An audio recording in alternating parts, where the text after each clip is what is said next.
menarik waktu di Israel ya. Memang kalau menderita itu tidak enak. Tapi ini contoh kecil saja ya. Jadi kali ini kami ke Israel saja. Biasanya ke Jordan lalu ke Mesir. Tapi kali ini cuma di Israel. Dan untuk mendapatkan momen tempat-tempat tertentu itu butuh perjuangan ya. Kami ada istilah 5-6-7. 5 bangun, jam 6 sarapan, jam 7 sudah di bus. Ya. Tapi kan ada satu tempat yang kami incar yaitu Via Dolorosa. Jalan salib.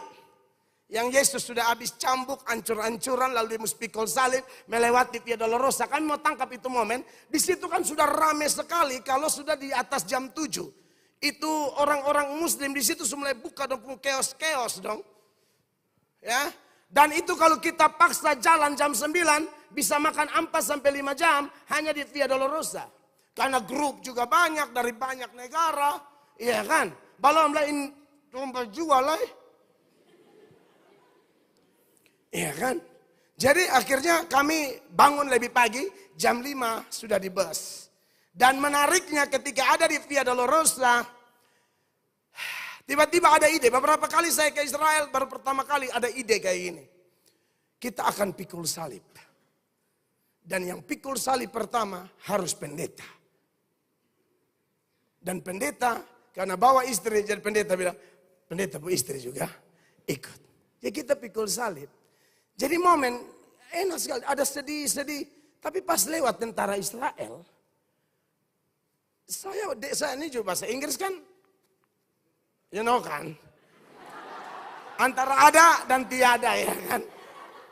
Lebih banyak bahasa isyarat kan. Tapi saya lagi betul menghayati. Kayak kita drama Natal atau drama Paskah atau Pawai Paskah. Itu kan kalau dihayati enak banget begitu kan. Jadi saya mau menghayati begitu. Pikulnya sama istri. Baru jemaat ada yang menangis lah. Ibu gembala semua menangis. Beta mau menangis. Kayak jaim begitu. Ancur juga ya kan.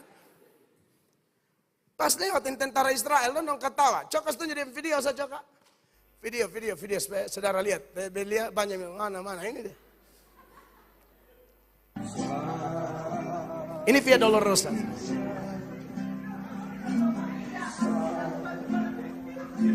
Ini kita melewati semua perhentian Yesus ketika dicambuk dia jatuh.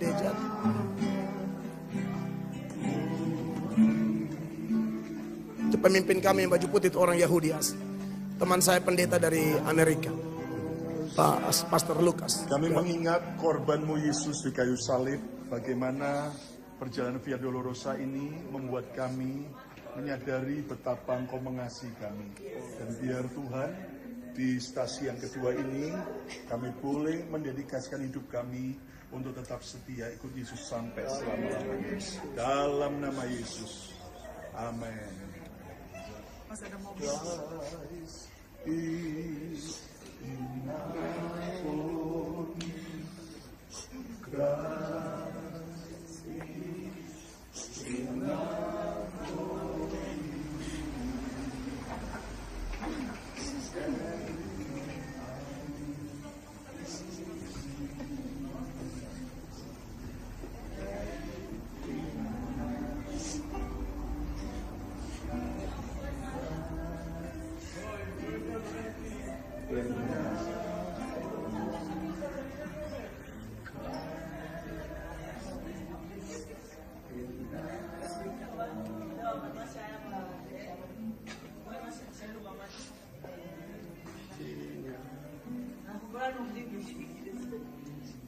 Nah ini dong ketawa di sini.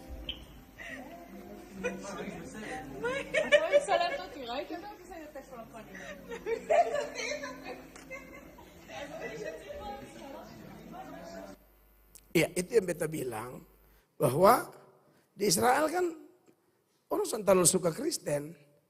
Jadi ke prosesi karena kita masih suku nih. Ada yang dong sumber luda. Kalau ketemu ekor panjang dong tuh. Dia yang pakai topi kaboi berekor panjang. Dari kecil-kecil. Mereka tidak percaya Yesus itu Mesias. Makanya kalau Anda ke Israel, berdiri di gereja segala bangsa itu tepat kompleks Taman Getsemani. Di depannya ada the Golden Gate atau pintu timur yang dalam kepercayaan Yahudi itu hanya bisa dibuka oleh Mesias. Yesus itu Mesias satu-satunya, tapi mereka tolak. Mereka percaya Mesias nanti akan datang, tapi bukan Yesus. Bukan Yesus. Mungkin karena pengaruh kebohongan yang disebarluaskan oleh serdadu-serdadu yang dibayar oleh imam-imam kepala penjaga kubur itu. Ketika malaikat datang kan mereka terhedek, hampir mati semua di situ. Lalu pergi lapor, uang tutup mulut untuk sebarkan hoax. Ya, sebarkan kebohongan, kelihatannya berdampak itu. Jadi akhirnya atau mungkin faktor lain juga. Intinya bahwa orang Israel tidak terima. Ya, tapi itulah kalau kita dalam konteks umat yang diberkati, jangan berharap semua orang puji ketong. Ya, 1 Korintus 1 ayat 18 mengingatkan kita supaya kita kuat kalau ada di posisi difitnah, diolok, ditertawakan. Sebab pemberitaan tentang salib memang adalah apa? Kebodohan bagi mereka yang akan binasa. Tetapi bagi kita yang diselamatkan, pemberitaan itu adalah kekuatan Allah. Iya kan?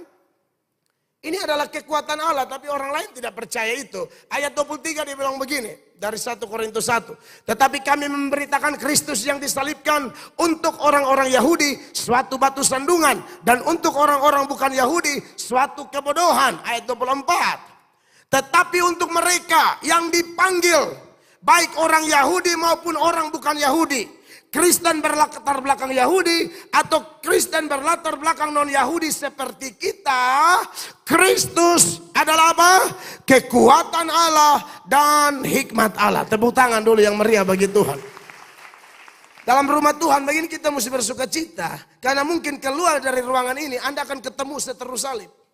Anda akan ketemu pembenci salib yang akan mengejek, mengolok ibadahmu. Yang akan mengejek, mengolok komitmenmu untuk setia. Jadi pas katong saling menguatkan begini, ini mendingan pakai ini kesempatan baik-baik. Ibarat handphone katong cas betul-betul.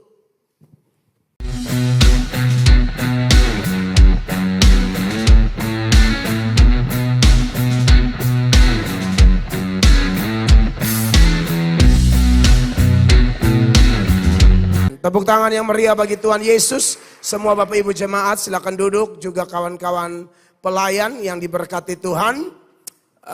Tuhan baik, Tuhan luar biasa. Saudara-saudara, Tuhanlah yang menarik Bapak Ibu jemaat terkasih. Orang-orang muda untuk selalu menyiapkan waktu terbaik. Minimal 2 jam kita ada di hadirat Tuhan. Mengikuti urut-urutan liturgi. Dengan tujuan kita terus belajar menyenangkan Tuhan. Kita beribadah bukan untuk mendapatkan cinta dari Tuhan. Sebab cinta dari Tuhan sudah Dia buktikan di Golgota. Kita beribadah ini adalah kita sedang berupaya terus menerus membuktikan cinta kita kepadanya. Bapak Ibu jemaat yang diberkati Tuhan. Terima kasih buat doa bagi kami. Memang beberapa waktu terakhir pelayanan saya, jadwal saya padat. Bapak Ibu terkasih, pulang dari Eropa 4 hari ada di sini, lalu ke Israel. Dan puji Tuhan di Israel tidak ada perang Bapak Ibu ya. Banyak orang takut ke Israel karena pikir nanti ada rudal, ada roket. Saya pribadi merindukan roket itu karena bagi saya kalau ada roket meledak-ledak di Israel, buat saya itu petasan Natal lah ya kan. Lagian Israel terlalu canggih, jadi mau tembak kayak apa juga biasa-biasa saja. Saya kesekian kali ada di Israel, saudara-saudara. Ada waktu di tahun 2000 berapa belas begitu, 17 atau 18. Saya ada di Israel dan waktu itu Israel lagi baku hantam dengan ISIS, saudara-saudara. Saya pas ada di lokasi di mana di puncak Gunung Karmel yang dari situ kita bisa lihat juga Harmagido atau Gunung Megido yang kemudian dikenal dengan Harmagedon, yang dalam Wahyu akan ada perang Harmagedon. Ya, saya ada di puncak Gunung Karmel tepat di mana Elia versus 450 Nabi Baal, dan di situ pertempuran hebat antara ISIS dan Israel. Tapi tour guide kami orang sana, dia bilang jangan pusing, aman saja begitu ya.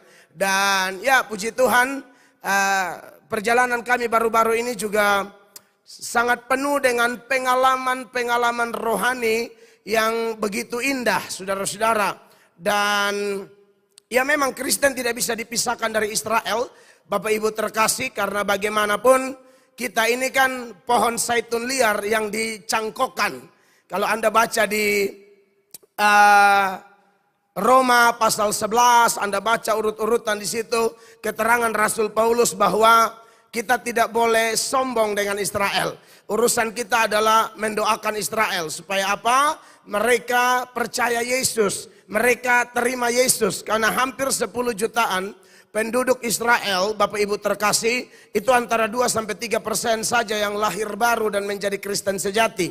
Selebihnya mayoritas adalah Yahudi, saudara-saudara. Dan juga ada Kristen Arab dan juga Islam banyak di Israel hari-hari ini, Bapak. Dan saya bersyukur bahwa saya bisa jadi saluran berkat di sana. Dan kalau Bapak Ibu ingat, suara gembala minggu lalu itu, kami ada di satu daerah nama Hebron. Dan di Hebron itulah letaknya Gua Makpela. Gua Makpela itu tempat dimakamkannya para leluhur Israel minus Rahel. Rahel dikuburkan di padang Efrata, ya, di Bethlehem, sedangkan Abraham, Sarah, Yakub, Lea, Ishak, Esau itu dikuburkan di situ.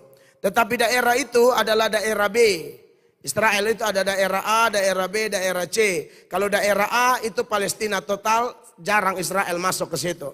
Daerah B percampuran Israel dan Palestina saling klaim-klaim. Kalau daerah C itu total Israel dan itu paling banyak di Tel Aviv. Dan kami sempat putar-putar di Tel Aviv karena di sebelah Tel Aviv itu ada kota yang namanya Yafo, tempat Yunus peristiwa itu ya, dalam kitab Yunus. Dan tempat yang sama nama lainnya di Perjanjian Baru adalah Yope, ya. Petrus pernah ada di situ dapat penglihatan itu ya tentang makanan haram halal. Nah, saudara-saudara yang diberkati oleh Tuhan Yesus Kristus, dan saya bersyukur ada banyak pelajaran rohani yang saya dapat di sana. Dan puji Tuhan, saya mengaitkannya dengan tema besar yang sedang kita bahas, Bapak Ibu terkasih, yaitu blessed family atau keluarga yang diberkati. Saudara-saudara yang diberkati oleh Tuhan Yesus, saya perlu ingatkan juga bahwa berkat dan juga kutuk itu satu keadaan di hadapan Allah dan menurut pandangan Allah. Berkat itu kontras dengan kutuk, begitupun sebaliknya. Tapi memahami berkat atau kutuk menurut ajaran Kristen itu sama dengan kita sedang masuk ke dalam sudut pandang Allah untuk melihat apa kata Tuhan, apa sudut pandang Allah tentang berkat atau kutuk. Kalau sudut pandang kita cenderung lemah, Bapak Ibu. Maksudnya apa? Saya dan saudara kalau melihat orang menderita, susah, ya, sakit-sakitan, pergumulannya banyak, ya, lalu mungkin ada anak-anaknya yang gagal. Mungkin beberapa orang yang belum memahami sudut pandang Allah, cara menilai menurut apa kata Tuhan, orang akan berkata, orang-orang yang mengalami penderitaan itu sial atau mungkin terkutuk. Sedangkan kalau kita lihat orang sedikit makmur, ya kan, lalu naik mobil bagus, ya, lalu punya pencapaian lahiriah, juga begitu mudah kita bilang, wih diberkati sekali loh. Bahkan ada yang lebih kacau lagi, bukan cuma diberkati, tambah dengan ini, dia tuh malas gereja tapi lihat sah, diberkati. Anda lihat, kan ada kita omong begitu kan, saya lihat pemalas gereja begitu, oh dia cuma prinsipnya dia ini napas nikmat, Natal, Paskah, nikah, mati. Maksudnya mau Natal baru pergi gereja, ya kan? Mau Paskah baru pergi gereja, mau nikah baru kasih miring leher di sini. Sebelumnya saya pernah ada, ya. Inona di Manutapen hamil baru dia muncul, ya kan? Kasih miring leher, ikut menyembah, pukul tangan ke ikan botok, itu kelihatan tuh, ya kan? Jadi napas nikmat, Natal, Paskah, nikah, mati. Semua nikah mati baru tahu, oh ini gereja. Oh itu pendeta. Oh itu majelis. Oh itu kawan gereja. Kenapa harus begitu? Tapi puji Tuhan lah, saya jauh mata memandang ini wajah-wajah yang familiar. Beri tepuk tangan dulu. Artinya tidak napas nikmat. Anda lagi-lagi saya tegaskan, Anda melakukan ini karena Anda cinta Tuhan Yesus. Yang cinta Tuhan Yesus lebih keras. Tepuk tangan. Nah, saudara-saudara, jadi kecenderungan kita melihat orang diberkati atau dikutuk kayak begitu. Iya kan? Tetapi hari ini kita mau dibawa untuk di-upgrade oleh Tuhan, dibawa kepada level yang lebih tinggi menurut sudut pandang Allah untuk cara menilai kita tentang blessed, tentang diberkati, tentang berkat, itu harus sudut pandang Allah. Bukan sudut pandang manusia. Ya. Saudara-saudara yang diberkati oleh Tuhan Yesus Kristus, kalau saudara bilang, oh kaya pasti diberkati. Yesus berbicara lain. Walaupun ini tidak semua orang kaya begitu. Tapi Yesus pernah sebutkan ini di dalam Lukas 6 ayat 24. Di mana Yesus berkata di sana. Tetapi apa? Celakalah kamu, hai kamu yang kaya. Jadi kalau orang bilang orang kaya selalu diberkati, tunggu dulu. Kaya yang mana? Kaya gara-gara apa? Kaya karena uang halal atau uang haram? Kaya karena keringat sendiri? Atau kasih mati orang punya karir? Kaya gara-gara apa? Betul-betul kerja keras? Atau gosip fitnah, kasih jatuh orang supaya dia bisa tempel dengan bos, tempel dengan pemimpin?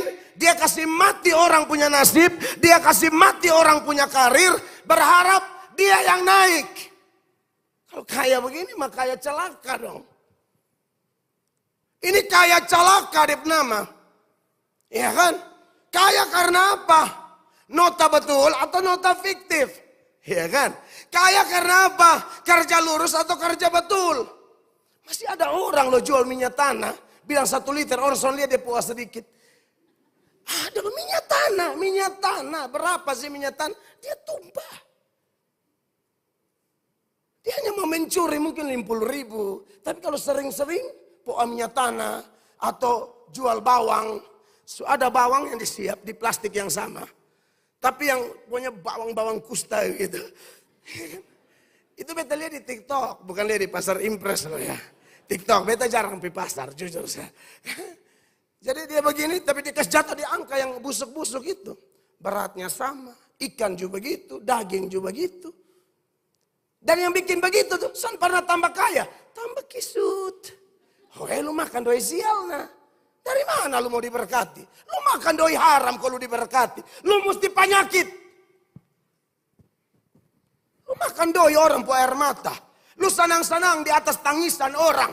Lu senang-senang di atas apa? Misalnya lu kasih penjara orang pun bini anak terlantar, lalu lu tambah kaya ganti oto. Celakalah kamu yang kaya model begitu.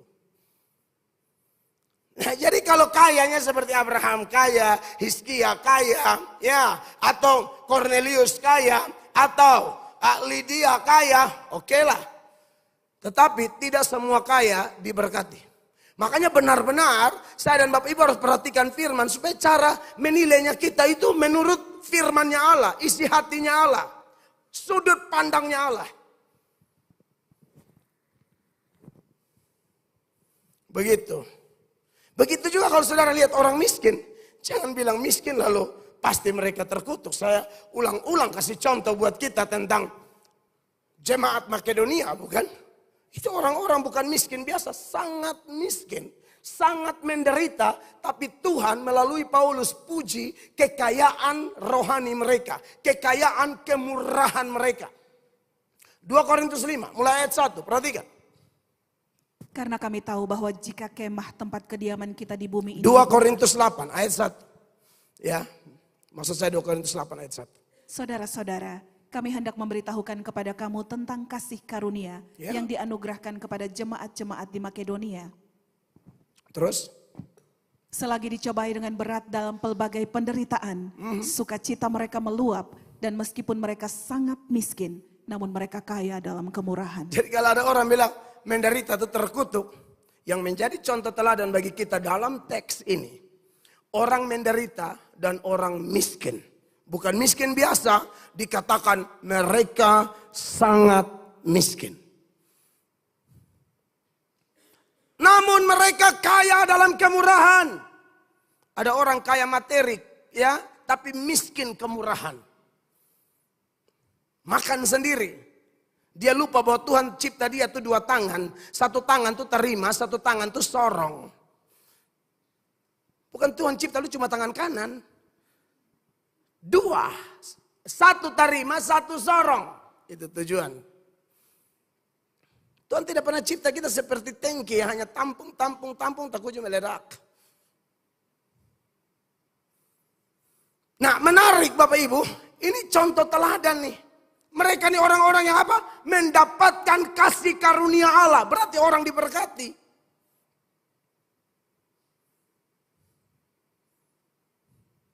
Saudara, kalau ada di sekitar Stefanus waktu dia dirajam dengan batu dan saudara belum diterangi oleh firman seputaran sudut pandang Allah tentang berkat, maka mungkin Anda dan saya juga akan menghakimi, membabi buta Stefanus dan berkata terlalu sial, memang betul-betul penghujat, terkutuk. Padahal Anda lihat di sana Stefanus di akhir hidupnya dia berdoa, Yesus berdiri. Saya pernah dengar satu tafsiran dan ya cukup menarik juga saudara-saudara.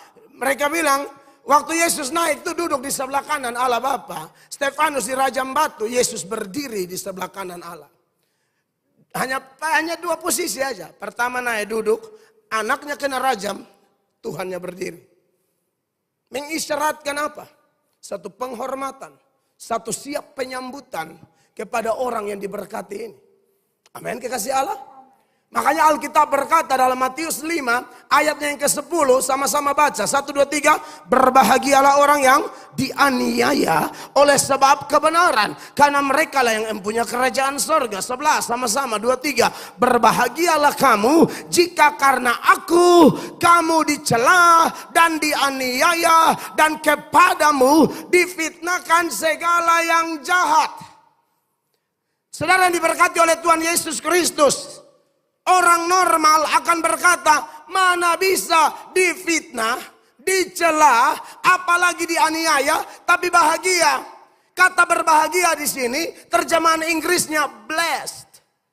Persis seperti tema kita, blessed family. Keluarga yang diberkati.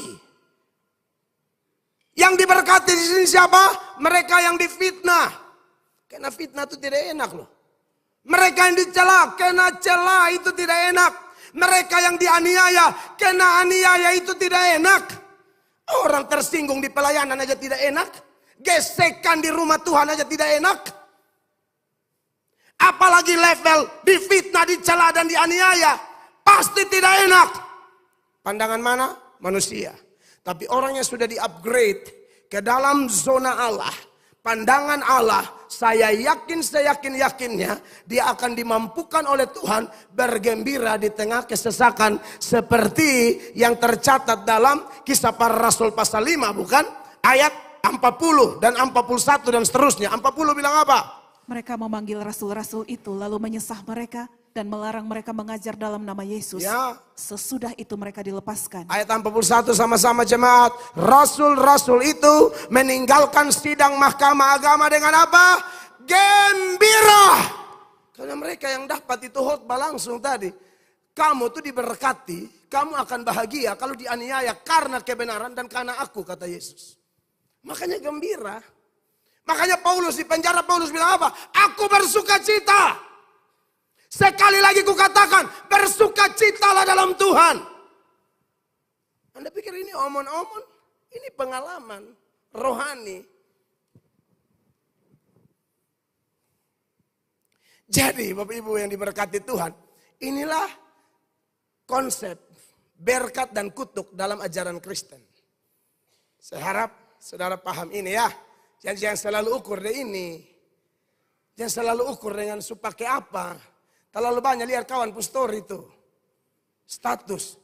Wih disu. Nah oto. Oto terek. Ya dikonjak. Maksudnya biasa. Biasa. Konjak ya mesti oto terek lah.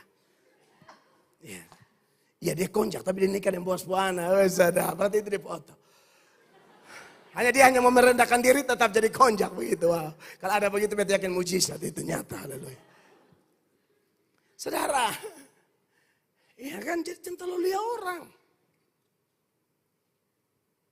Amin. Jangan terlalu ikut orang kok jadi hamba uang ini itu jangan. Ini ayat-ayat menjelaskan bahwa memang ikut Tuhan itu begitu. Tapi percayalah kalau Anda paham ini dan Anda mendengarkan khotbah ini sampai tuntas. Saya yakin kegembiraan Petrus dan kawan-kawan ini bukan hanya tertulis di Alkitab. Akan Anda alami di hatimu, pribadimu masing-masing yang mau tepuk tangan. Alkitab bilang kalau ada masalah, engkau kecil hati, kecillah kekuatanmu di situ. Tambah lemah, tambah drop. Tapi hati yang gembira itu apa? Obat. Semangat yang patah itu apa? Mengeringkan tulang. Amin. Saya yakin kok beberapa saudara yang ada koslet, ada mau putus cinta dibangkitkan malam ini. Oh iya dong. Oh pasti. Amin. Yang susah ada kabar 2 minggu. Biasa saya sendiri kirim hati sampai 5, sampai 6, sampai 9 bisa hitung lah. Sekarang hati satu pun sana ada. Kirim pistol, apa maksudnya?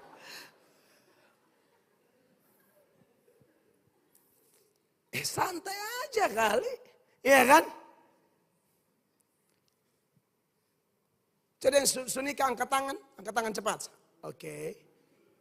Ya rencana mau nikah coba. Rencana mau nikah. Atau sudah? Yang mau nikah Mas Anto mau nikah dengan siapa coba? Mau sama siapa? Doa puasa. Nah.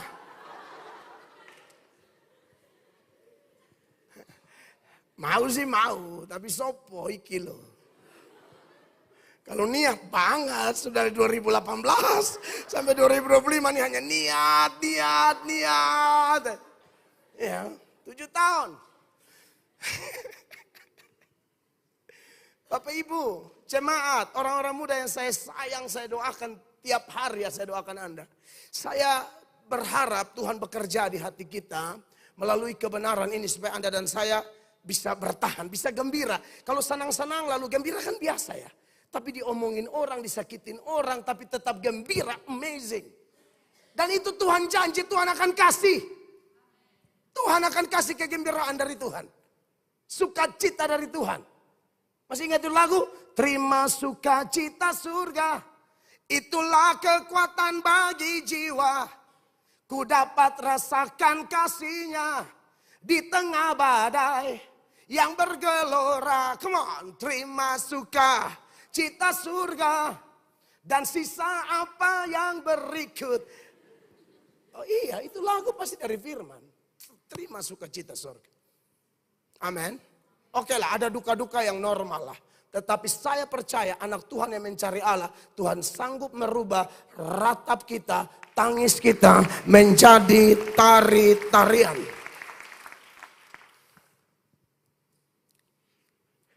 Menarik waktu di Israel ya. Memang kalau menderita itu tidak enak. Tapi ini contoh kecil saja ya. Jadi kali ini kami ke Israel saja. Biasanya ke Jordan lalu ke Mesir. Tapi kali ini cuma di Israel. Dan untuk mendapatkan momen tempat-tempat tertentu itu butuh perjuangan ya. Kami ada istilah 5-6-7. 5 bangun, jam 6 sarapan, jam 7 sudah di bus. Ya, tapi kan ada satu tempat yang kami incar yaitu Via Dolorosa, jalan salib. Yang Yesus sudah habis cambuk, ancur-ancuran lalu dia mesti pikul salib melewati Via Dolorosa. Kami mau tangkap itu momen. Di situ kan sudah ramai sekali kalau sudah di atas jam 7. Itu orang-orang muslim di situ mulai buka dan keos-keos dong. Ya. Dan itu kalau kita paksa jalan jam 9 bisa makan 4 sampai 5 jam hanya di Via Dolorosa. Karena grup juga banyak dari banyak negara. Iya kan? Belum lain domba jual lah. Iya kan? Jadi akhirnya kami bangun lebih pagi. Jam 5 sudah di bus. Dan menariknya ketika ada di Via Dolorosa. Tiba-tiba ada ide. Beberapa kali saya ke Israel. Baru pertama kali ada ide kayak gini. Kita akan pikul salib. Dan yang pikul salib pertama harus pendeta. Dan pendeta, karena bawa istri jadi pendeta bilang, pendeta bu istri juga ikut.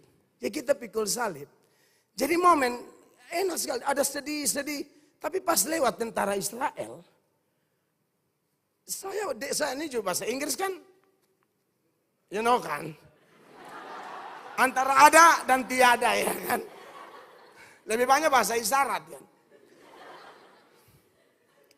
Tapi saya lagi betul menghayati. Kayak kita drama Natal atau drama Paskah atau Pawai Paskah. Itu kan kalau dihayati enak banget begitu kan. Jadi saya mau menghayati begitu. Pikulnya sama istri. Baru jemaat ada yang menangis lah. Ibu gembala semua menangis. Beta mau menangis pakai jaim begitu. Ancur juga ya kan.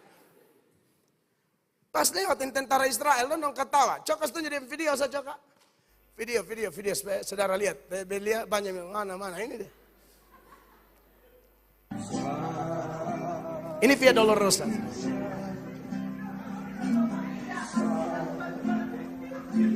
Ini kita melewati semua perhentian Yesus ketika dicambuk, dia jatuh.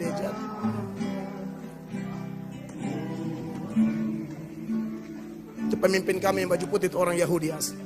Teman saya pendeta dari Amerika, Pak Pastor Lukas. Kami mengingat korbanmu Yesus di kayu salib, bagaimana perjalanan Via Dolorosa ini membuat kami menyadari betapa Engkau mengasihi kami. Dan biar Tuhan di stasi yang kedua ini kami boleh mendedikasikan hidup kami untuk tetap setia ikut Yesus sampai selama-lamanya. Dalam nama Yesus. Amin. Mas ada mobil.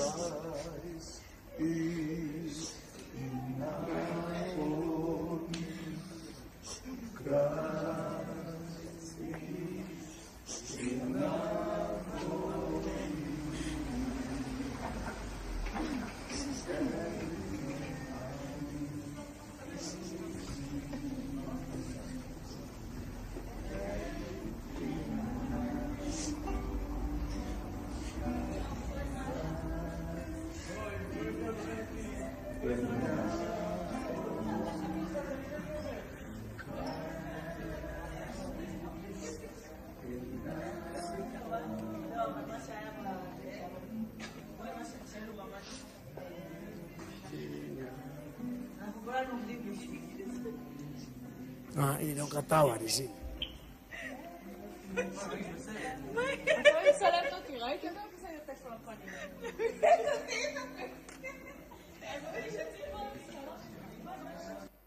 Ya itu yang beta bilang bahwa di Israel kan orang terlalu suka Kristen. Jadi ke prosesi karena kita masih suku nih. Ada yang dong sumber luda. Kalau ketemu ekor panjang dong tuh. Dia yang pakai topi kaboi berekor panjang. Dari kecil-kecil. Mereka tidak percaya Yesus itu Mesias. Makanya kalau Anda ke Israel, berdiri di gereja segala bangsa, itu tepat kompleks Taman Getsemani, di depannya ada the Golden Gate atau pintu timur yang dalam kepercayaan Yahudi, itu hanya bisa dibuka oleh Mesias. Yesus itu Mesias satu-satunya, tapi mereka tolak. Mereka percaya Mesias nanti akan datang, tapi bukan Yesus. Bukan Yesus. Mungkin karena pengaruh kebohongan yang disebarluaskan oleh serdadu-serdadu yang dibayar oleh imam-imam kepala penjaga kubur itu. Ketika malaikat datang kan mereka tahedek, hampir mati semua di situ. Lalu pergi lapor, uang tutup mulut untuk sebarkan hoax. Ya, sebarkan kebohongan, kelihatannya berdampak itu. Jadi akhirnya atau mungkin faktor lain juga. Intinya bahwa orang Israel tidak terima. Ya, tapi itulah kalau kita dalam konteks umat yang diberkati, jangan berharap semua orang puji ketong. Ya, 1 Korintus 1 ayat 18 mengingatkan kita supaya kita kuat kalau ada di posisi difitnah, diolok, ditertawakan. Sebab pemberitaan tentang salib memang adalah apa? Kebodohan bagi mereka yang akan binasa. Tetapi bagi kita yang diselamatkan, pemberitaan itu adalah kekuatan Allah. Iya kan? Ini adalah kekuatan Allah, tapi orang lain tidak percaya itu. Ayat 23 dia bilang begini, dari 1 Korintus 1. Tetapi kami memberitakan Kristus yang disalibkan untuk orang-orang Yahudi suatu batu sandungan. Dan untuk orang-orang bukan Yahudi suatu kebodohan. Ayat 24. Tetapi untuk mereka yang dipanggil, baik orang Yahudi maupun orang bukan Yahudi, Kristen berlatar belakang Yahudi atau Kristen berlatar belakang non-Yahudi seperti kita, Kristus adalah apa? Kekuatan Allah dan hikmat Allah. Tepuk tangan dulu yang meriah bagi Tuhan. Dalam rumah Tuhan begini kita mesti bersuka cita. Karena mungkin keluar dari ruangan ini Anda akan ketemu seteru salib. Anda akan ketemu pembenci salib yang akan mengejek, mengolok ibadahmu. Yang akan mengejek, mengolok komitmenmu untuk setia. Jadi pas ketong saling menguatkan begini, ini mendingan pakai ini kesempatan baik-baik. Ibarat handphone atau cas betul-betul. Karena mungkin di luar sana Anda akan ketemu pengejek, pengolok. Mungkin dalam rumahmu. Karena ada orang dia bertobat sendiri di keluarga. Satu keluarga bully dia. Tapi tidak apa-apa. Itulah konsep diberkati menurut Tuhan. Ya, kalau Anda dan saya suka dipuji-puji, aduh jangan terlalu percaya. Biasanya yang begitu tuh nabi palsu yang suka dapat pujian. Kita, Alkitab bilang kamu akan difitnah, diolok. Lukas 6 ayat 26, bilang apa di sana? Lukas 6:26. Celakalah kamu jika semua orang memuji kamu. Ya. Karena secara demikian juga nenek moyang mereka telah memperlakukan nabi-nabi palsu. Iya. Kita tidak bisa gila pujian. Amin Bapak Ibu terkasih. Pokoknya kita punya urusan adalah hidup baik-baik, kerja lurus, kerja tulus, ya kerja bagus. Maka saya pikir nanti Tuhan yang menyempurnakan semua bagi kita. Nah Bapak Ibu terkasih, sebelum saya ke Israel itu, kan nats yang kita bahas adalah tentang pertobatan kepala penjara Filipi ya. Di dalam Kisah Rasul 16 ayat 31 sampai seterusnya. Saya langsung baca ayat 34 saja buat kita hari ini ya. Dikatakan di sana begini. Lalu ia, kepala penjara Filipi, membawa mereka ke rumahnya dan menghidangkan makanan kepada mereka. Dan ia, kepala penjara Filipi, sangat bergembira. Kenapa? Kenapa dia bergembira? Bahwa ia dan seistri rumahnya telah percaya kepada Allah. Saya yakin dia belum pernah mengalami kegembiraan seperti ini sebelumnya. Sekalipun dia punya pangkat, kedudukan, kerja bagus, pemasukan bulanan bagus. Tapi kegembiraan jenis ini adalah kegembiraan secara rohani. Pemazmur mengatakan firman-Mu lebih dari berkeping-keping ribuan keping emas. Firman-Mu, kebenaran-Mu, janji-Mu lebih mahal dari ribuan kepingan emas dan perak. Saudara dan saya harus rasakan itu. Soal materi tak usah khawatir. Lagian kita punya Tuhan yang tidak pernah berdusta, jadi pasti dia akan genapi janji-janjinya.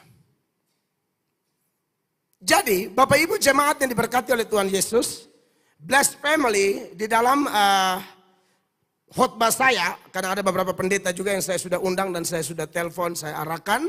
Nah khusus bagian saya akan bahas ini pengalaman kepala penjara Filipi bersama seisi rumahnya percaya Yesus Kristus.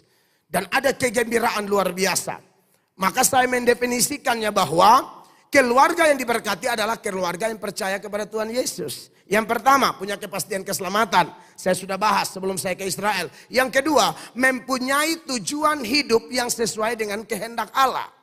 Dan yang ketiga hari ini yang saya mau bahas adalah bahwa keluarga yang diberkati oleh Tuhan, yang percaya atau menerima Yesus sebagai Tuhan, menurut teladan kepala penjara Filipi dan keluarganya yang dipulihkan adalah selalu memiliki hubungan yang kuat dengan Tuhan. Saya mulai dengan kata selalu memiliki hubungan yang kuat dengan Tuhan. Atau dengan kata lain, memiliki kesetiaan. Kesetiaan itu artinya terus menerus, tidak timbul tenggelam. Tidak hari Minggu andalkan Tuhan atau menganggap Tuhan hanya ada di gereja, lalu keluar dari gereja seolah-olah Tuhan tidak ada di rumah, seolah-olah Tuhan tidak ada di bisnis, seolah-olah Tuhan tidak ada di kampus, seolah-olah Tuhan tidak ada dalam pergaulan. Tidak bisa begitu. Selalu memiliki hubungan yang kuat.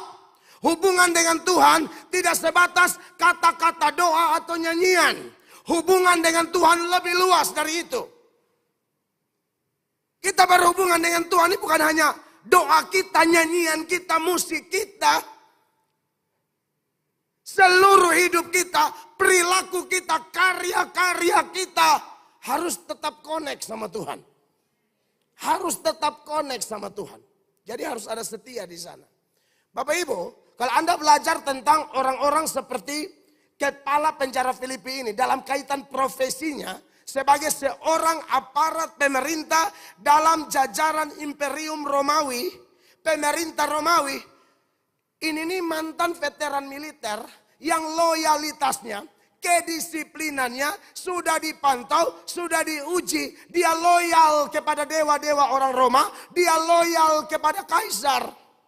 Supaya jangan kelihatan kalau ini adalah pemikiran saya sendiri, saya akan tampilkan komentar dua teolog, ya, F. Bruce dan John Stott. Mereka mengatakan begini, saudara-saudara, pejabat Romawi terikat oleh konsep pietas. Pietas itu apa? Ya ada dua hal, kesetiaan religius pada dewa-dewa Romawi. Yang kedua, kesetiaan politik pada imperium dan kaisar sebagai pelindung negara. Tambah satu lagi, John MacArthur. Dia mengatakan begini, dalam struktur militer dan administrasi Roma, seorang kepala penjara biasanya adalah veteran militer. Loyalitas mereka sangat tinggi karena seluruh hidup mereka dibentuk oleh disiplin dan kehormatan Roma. Jadi koneksinya sama kaisar, koneksinya sama sistem pemerintahan Romawi pada waktu itu sangat-sangat teruji, sangat-sangat loyal, pietas, setia. Saudara pernah jumpa atau tidak? Atau mungkin pernah alami sendiri-sendiri? Ya ini bagi yang minta maaf ya, bagi yang tahu diri. Orang pernah baik sama saudara. Ya, mungkin gara-gara dia saudara honor di dinas kebersihan. Mungkin gara-gara dia Anda sekarang honor sampai lulus P3K. Orang tahu diri gak mungkin lupa dong sama Toh Henok misalnya. Om Henok bantu Anda gitu. Ya. Saudara tidak bakalan lupa. Dulu Anda sendiri apa-apa, hanya duduk kasih makan ayam. Contohnya saya suka bilang. Bomban jago. Kita khusus sekarang sebaju korpri. Amin. Mungkin ada orang di balik itu, baju tuh, yang dulu Tuhan pakai, Anda akan lupa dia. Dia pulang tahun Anda seingat. Iya kan? Minimal edit foto. Edit dia foto. Tahu saya edit foto perlu ya, selama itu dulu saya perlu. Itu kan akun kamu. Fotonya dia. Tahu enak tadi tuh. Ya kan? Bikin bagus. Memang tidak sesuai fakta, tapi bikin bagus saja. Lalu posting. Panjang umur Toh. Weh enak. Cukup tuh. Berayat di bawah. Iya kan? Tuhan mengasihi orang berdosa. Karena Henok ini pemabok besar. Saudara sebenarnya mau menginjil. Matius Lukas 5 ayat 32. Yesus datang bukan mencari orang benar, tapi orang berdoa. Sana ada ayat lain yang cocok dengan Om Henok selain itu. Son perlu, ya lain son cocok. Dia cocok itu. Saudara tahu diri dong. Iya kan? Masa son tahu diri? Ada orang yang begitu. Ada orang Kupang, bahasa Kupang atau bahasa Indonesia. Sudah jadi orang sekarang, ini karena satu. Lupa diri, son pernah bawa pisang satu sisir. Dia, son pernah. Satu sisir dia bawa, dia mangkas habis. Dia sampai di ompro habis, dia kaget habis. Sepanjang jalan satu ikan, pisang yang kecil itu yang manis tuh, ya pasti habis lah.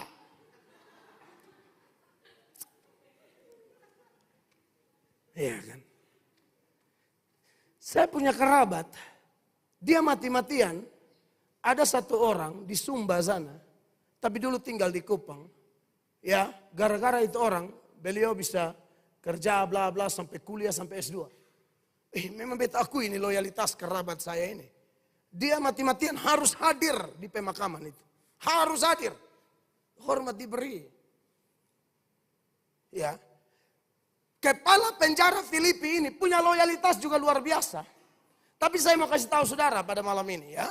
Bahwa Tuhan dalam anugerahnya ternyata mengambil atau pakai agak kasar, merampas kesetiaan terdalam yang ada dalam diri kepala penjara Filipi ini. Yaitu kesetiaannya kepada Kaisar, kesetiaannya secara religi terhadap dewa-dewa Romawi itu dirampas oleh Kristus dan Tuhan bawa ke zona Kristus, dan itu ditandai dengan apa? Dia tersungkur di depan dua hamba Tuhan. Dia tersungkur di depan ya Paulus dan Silas. Makanya John Calvin memberi komentar ini. Calvin mengatakan, saudara-saudara, penjaga itu atau kepala penjara Filipi itu tersungkur di hadapan Paulus dan Silas yang ada di Kisah 16 ayat 29 sebagai tanda bahwa apa? Hatinya yang selama ini tunduk kepada Kaisar kini dipatahkan dan ditaklukkan kepada Kristus.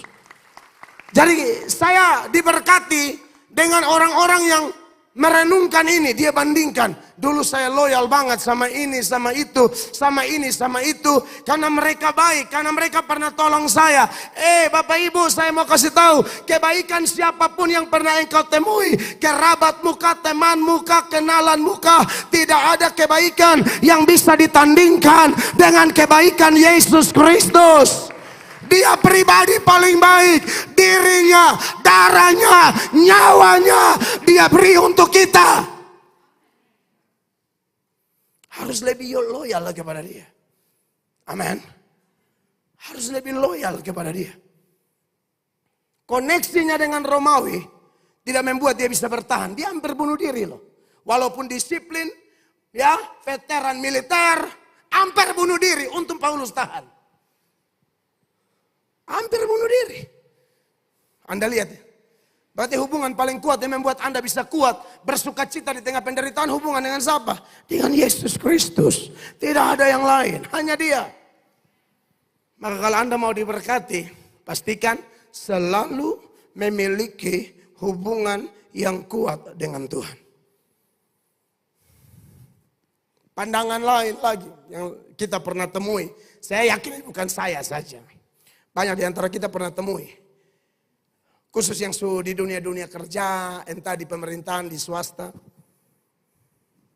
Selalu bilang begini, kalau mau dapat posisi baik, mesti nempel dan bab tua.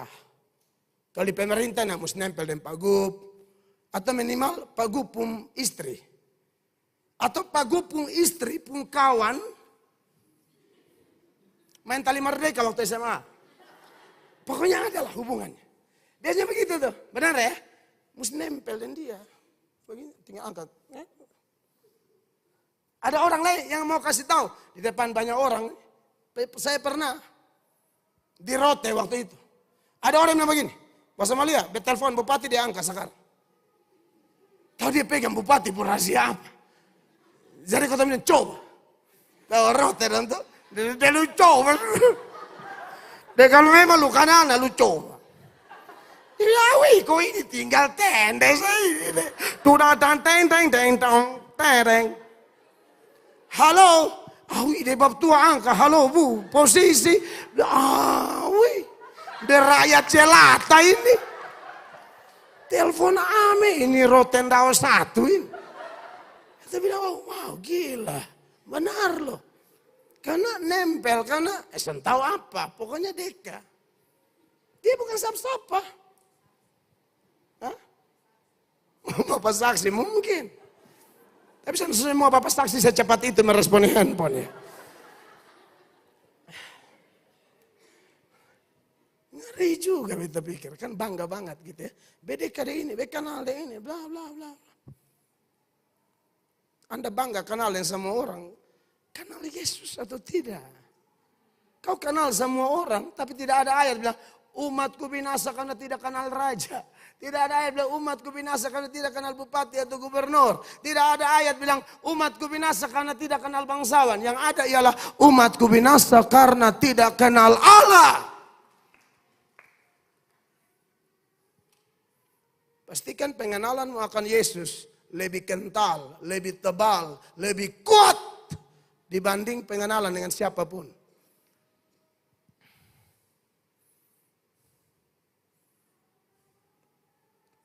Manusia ini memang kadang-kadang ya serohani-rohaninya orang ya. Ini bet ame yang bet anggap rohani banget nih. Yusuf tuh termasuk rohani sekali loh. Tapi karena menderitanya terlalu lama, akhirnya mungkin agak kendor sedikit. Tapi Tuhan tuh tidak mau toleransi loh. Dia mau tetap selalu memiliki hubungan yang kuat dengan dia, jangan kendor. Tuhan tidak mau toleransi dengan bilang, beta manusia biasa, beta ada. Lu kalau dari satu lalu sana kendor, lu ada waktu selalu. Dan Tuhan kok tidak ada waktu, bagaimana? Yusuf dapat karunia tafsir mimpi kan. Tafsirlah mimpi kepala juru roti. Ya, dan kepala juru minum. Kita tahu tafsiran tidak meleset. Kepala juru roti akhirnya digantung, mati. Kepala juru minum dikembalikan ke jabatannya. Saya penggal saja waktu dengan kepala juru minum ya. Dalam Kejadian 40 ayat 12. Perhatikan. Kata Yusuf kepadanya, beginilah arti mimpi itu. Ketiga carang itu artinya 3 hari. Dalam 3 hari ini Firaun akan meninggikan engkau dan mengembalikan engkau ke dalam pangkatmu yang dahulu.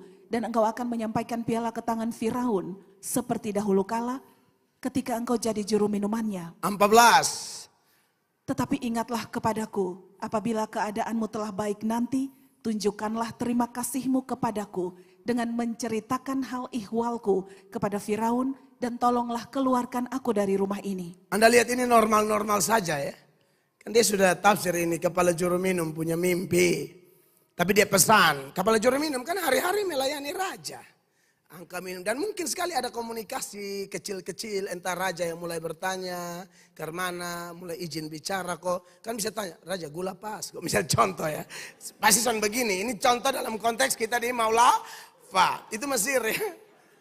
Kopi gula kok, mau ganti kopi kok. Nah kayak gitu-gitu kan. Tapi sudah pasti ya, sana ada juru minum yang terlalu genit. Kok raja mau yang lain? Lu mati. Lu pasti kan tombak. Lu kan tombak dari Algojo di samping tuh. Kita lecak diri hanya tanya. Gula pas, bukan pas. Kok bapak tidak bisa begitu. Firaun pasti paling jengkel ikan lele di minyak panas begini.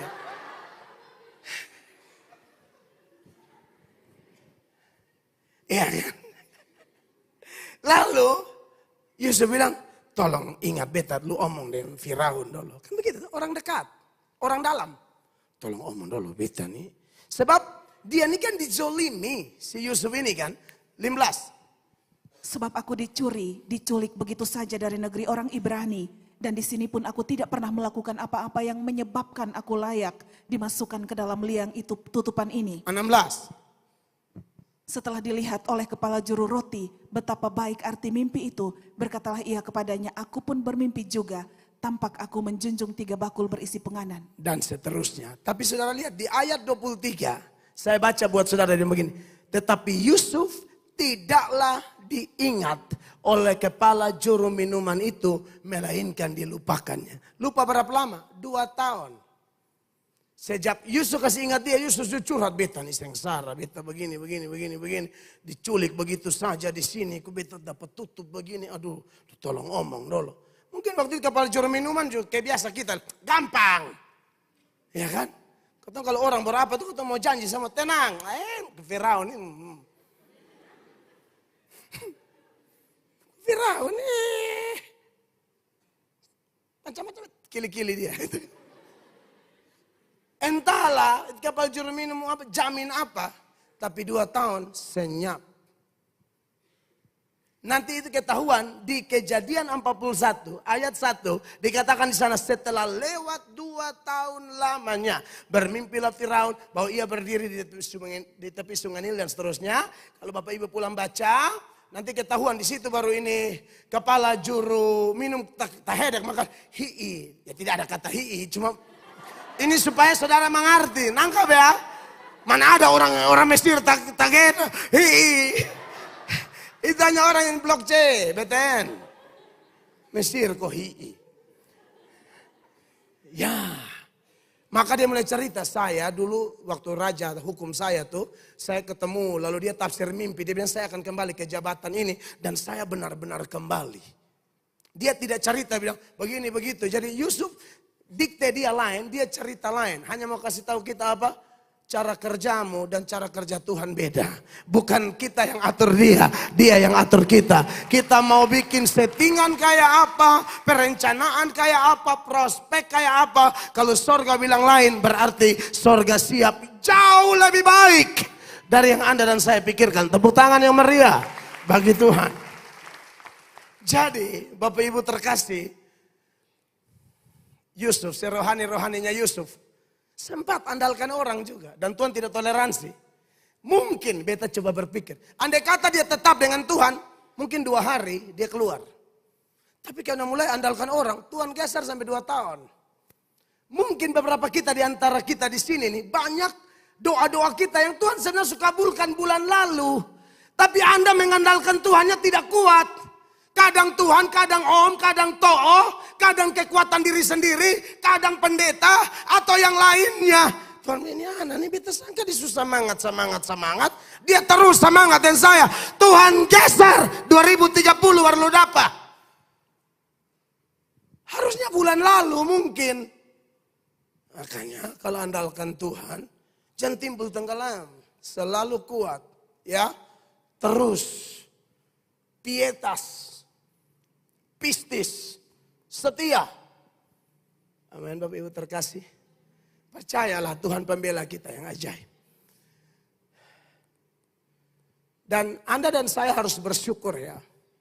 Kita menyoroti poin ketiga hari ini, saya agak bicara lebih dalam. Dan kita semua bersyukur karena sekali lagi Tuhan izinkan kita dengar ini. Dan memang hal-hal seperti ini harus terus menerus diberitakan. Karena kita pemikiran kan gampang karatan. Mudah lupa begitu. 2 jam dapat dengar firman. Ibadah 2 jam. Firman ya 1 jam atau kurang atau lebih sedikit kan. Tapi di luar nanti ini berapa banyak jam. Sibuk kerja. Suka tuh menyong, suka tuh menona. Dapat dia mantan bagonceng di orang lain. Sakitnya tuh semua. Rematik, asam urat semua keluar. Soalnya dia penyong dulu. Soalnya kayak begitu sekarang. Dulu udah dolek sekali. Waktu dari saudara ya. Sudah.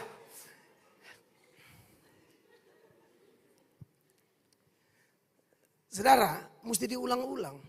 Tuhan Yesus tuh setelah dibaptis oleh Yohanes Pembaptis. Masuk padang gurun, dicobai 40 hari. Setelah itu mulai pilih rasul-rasul, mulai pelayanan. Anda tahu pokok pemberitaan Kristus apa? Bertobatlah sebab kerajaan Allah sudah dekat. Ini selalu dikumandangkan. Kerajaan Allah sudah dekat. Kerajaan Allah sudah dekat. Kerajaan Allah sudah dekat. Lalu dia menderita, disalibkan, mati, dikuburkan, bangkit. Setelah bangkit Yesus tinggal di dunia berapa hari? 40. Ini tidak boleh jadi dasar merayakan 40 hari ya. Yesus pun 40 hari itu benar-benar bangkit, ada tubuh orang bisa lihat. Bukan kayak ketumpung, horden togo yang sedikit, baik kembali. Dalam rangka. Tikus tabrak baik pumok juga. Sudah betul sudah datang. Tugu buaya. Jangan pakai gula. 40 hari. Ya, Yesus pun 40 hari itu ada misi. Bukan goyang hordeng. Kisah 1 ayat 3, itu misinya di sana. Beritakan kerajaan Allah lagi. Yesus sedang menggiring mereka untuk berpikir tentang apa? Kerajaan Tuhan. Connect sama sorga. Sistem sorgawi. Karena orang Israel, walaupun Petrus kawan-kawan itu sudah ikut Yesus lama. Otaknya selalu apa? Pemulihan Israel. Yesus bilang, no, sorga dulu. Gampang deh. Anda lihat ayat 3. Kepada mereka ia menunjukkan dirinya setelah penderitaannya selesai. Dan dengan banyak tanda ia membuktikan bahwa ia hidup. Ya. Sebab selama 40 hari ia berulang-ulang menampakkan diri dan berbicara kepada mereka tentang kerajaan Allah. Berulang-ulang menampakkan diri, hanya omongin saja. Kerajaan Allah. Itu pun tetap. Beberapa waktu Yesus mau tangkap di sorga, mereka masih omong. Israel ke mana? Anda lihat, ayat 6. Maju ke 6. Maka bertanyalah mereka yang berkumpul di situ, Tuhan, maukah engkau pada masa ini memulihkan kerajaan bagi Israel? Maka Tuhan bilang, lu tuh terlalu repot tuh. Bukan begitu cara omongnya. Ayat 7. Jawabnya, engkau tidak perlu mengetahui masa dan waktu yang ditetapkan Bapa sendiri menurut kuasanya. Nanti ayat 8 dia bilang, kamu nanti terima kuasa baru jadi saksi. Itu kepentingan apa? Kerajaan Allah. Paulus bilang, kalau kamu sudah di dalam Kristus, pikirkan perkara-perkara di atas. Di mana Yesus ada. Yesus yang mana? Yang berjanji, di mana aku ada, kamu ada di situ. Jadi hubungan kita tuh tidak boleh putus-putus sama Tuhan. Tuhan merindukan di mana Tuhan ada, kita di situ. Kita kadang-kadang tidak merindukan itu. Kalau bisa ada waktu di mana Tuhan jangan ada, karena beta mau bikin dosa sepuas-puasnya. Jangan begitu, Bapak Ibu. Jangan begitu orang-orang muda. Jangan begitu para pelayan. Jangan. Harus terus rasakan Kristus. Orang yang dihormati Bapa, diberkati Tuhan, ya orang kayak begini nih. Di mana aku berada, di situ pelayanku berada. Yohanes 12 ayat 26 sama-sama 23. Barang siapa melayani aku, ia harus mengikut aku, dan di mana aku berada, di situ pun pelayanku akan berada. Barang siapa melayani aku, ia akan dihormati Bapa. Apakah kerinduan kita sama dengan kerinduan Kristus? Dia tidak mau terpisah dengan kita.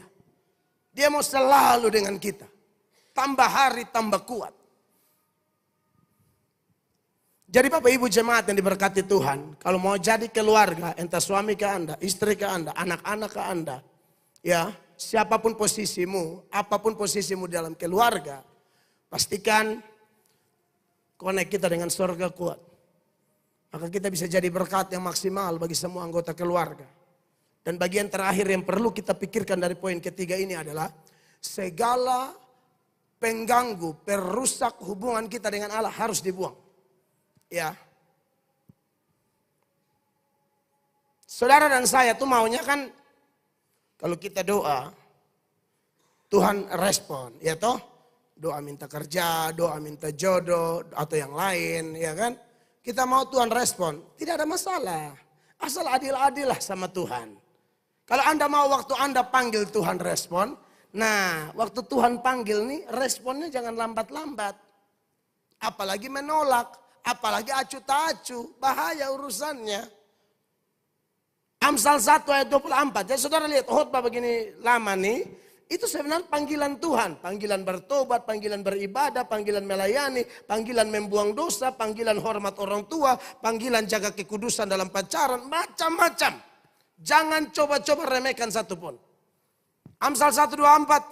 Oleh karena kamu menolak ketika aku memanggil, dan tidak ada orang yang menghiraukan ketika aku mengulurkan tanganku. 25, jemaat sama-sama suara keras. 23. Bahkan kamu mengabaikan nasihatku dan tidak mau menerima teguranku. 26. Maka aku juga akan menertawakan celakamu. Aku akan berolok-olok apabila kedahsyatan datang ke atasmu. 27 lebih keras jemaat. Apabila kedahsyatan datang ke atasmu seperti badai, dan celaka melanda kamu seperti angin puyuh, apabila kesukaran dan kecemasan datang menimpa kamu. 28 saya baca buat saudara. Pada waktu itu mereka akan berseru karena sudah kena badai, kena masalah kiri kanan muka belakang. Siapa yang kena? Orang-orang yang tidak adil sama Tuhan.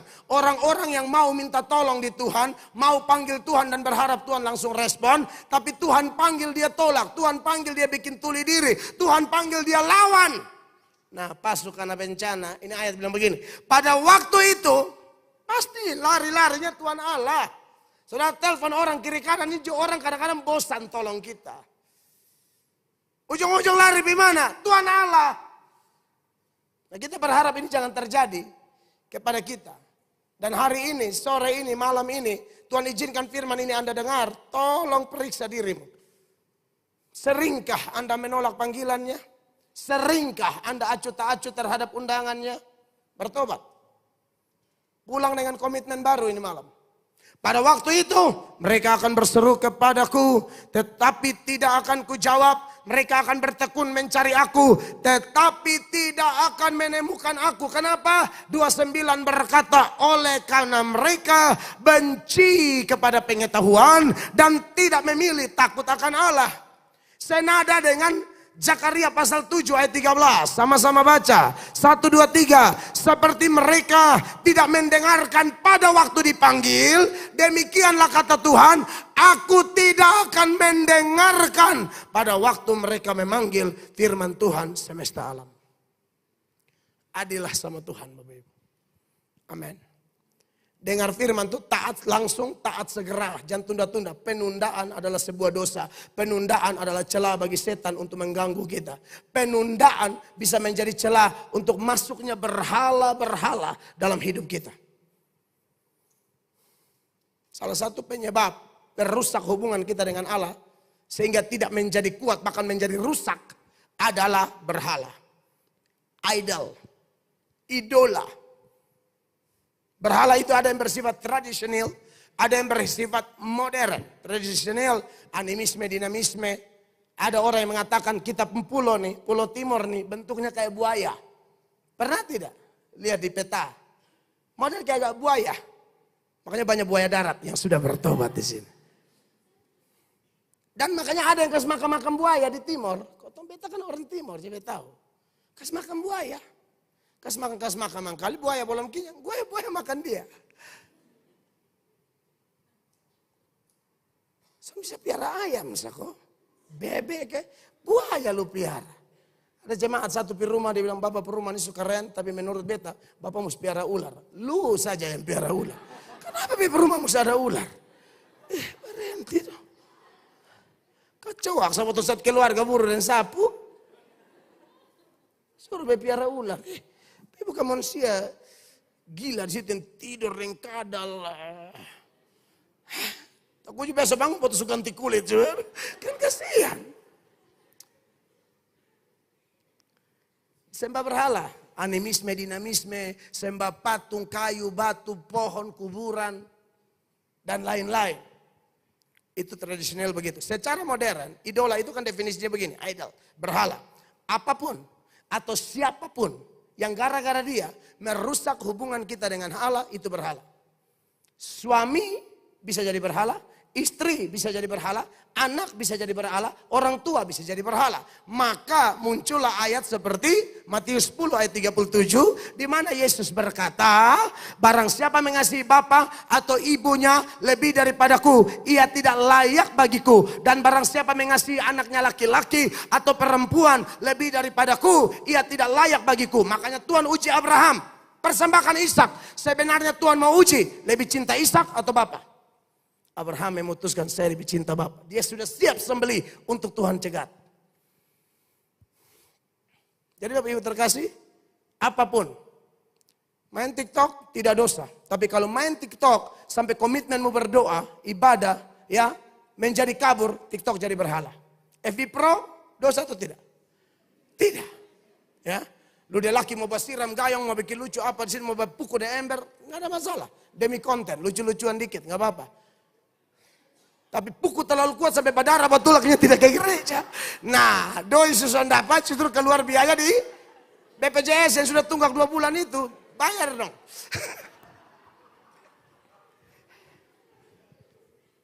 Bikin konten tahu sebab pukul di ember. Ada yang betul jatuh. Memang orang nonton banyak, mah Indom pijah semua. Kan kasihan. Ya saudara-saudara, jadi jangan ada berhala-berhala. Berhala itu banyak. Makanya 1 Yohanes 5 ayat 21 itu bilang begini. Anak-anakku waspadalah terhadap segala berhala. Berhala itu macam-macam. Ada modern, ada tradisional. Jadi waspada supaya jangan merusak hubungan kita dengan Tuhan. Amin. Saya percaya kita di sini mau memprioritaskan Allah. Yang mau memprioritaskan Allah, yang mau memiliki hubungan yang kuat dengan Tuhan, tepuk tangan yang kencang, yang meriah bagi Tuhan. Saya selesai. Mari kita berdiri bersama-sama kekasih Allah. Pemain musik, pelayan, penyanyi semua ada di depan. Tuhan baik, Tuhan luar biasa.